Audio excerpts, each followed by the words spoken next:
Hey, good afternoon, everybody. It's Mike. It is Tuesday, the 7th of June. This is your daily recap. And, if you want to talk about today, it's been kind of an interesting day. We gapped down. We opened on the lows of the overnight session, basically just off of it. Let's open this up so you guys can see it. And first candle was a big candle, went sideways, pushed up, and then for no reason whatsoever, around 10:20, we took off. There's been no news, came back down, tested VWAP, pushed back up, and here we are on the highs.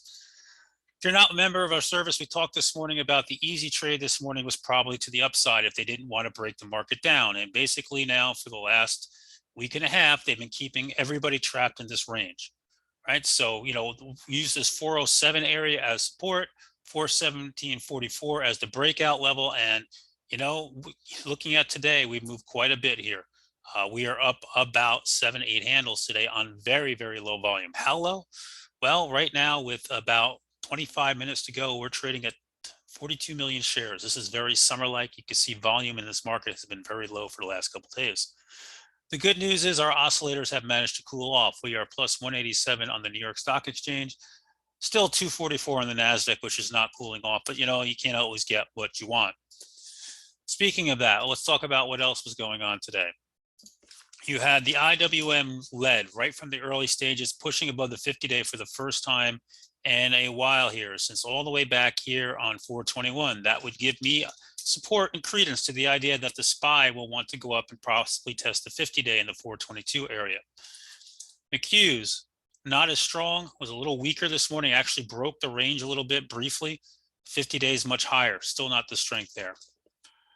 What was strong today? It was energy. Energy. You have a new many year high on the XLE. You have ExxonMobil breaking 100 for the first time in a decade plus. Big move here on this one. Chevron just shy of the all-time high from about a week and a half ago. And you had a huge rally in the energy space, and that led the market most of the day. Taking it back to tech, it was a very quiet today. After a busy day in Amazon yesterday, it gapped down and never recovered. AMD, which has their event on Thursday, gapped down, never really recovered. Same thing with NVIDIA, it just wasn't the place to be today. Apple, however, very low volume strength, pushed back above the 8 and the 21 today and engulfed the previous 2 days of action. That's bullish. Microsoft, also strong push back up. So some strength in some of these names. Tesla was mostly just kind of out of play today. What else is going on out there? We had a move in CCJ and the uranium plays when news broke. I made a little bit of money on this. News broke that the United States is looking to buy $4.4 billion uranium from internal sources.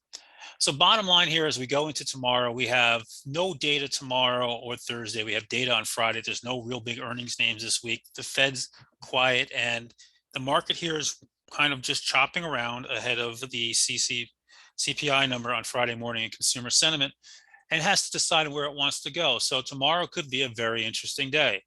As we're going to open up closer to the top of this range, do they break it out or do they hammer it back down? So we can see how this kind of trades tomorrow and we go from here. Everybody have a wonderful evening. I'll catch you in the morning, and let's go make some more money.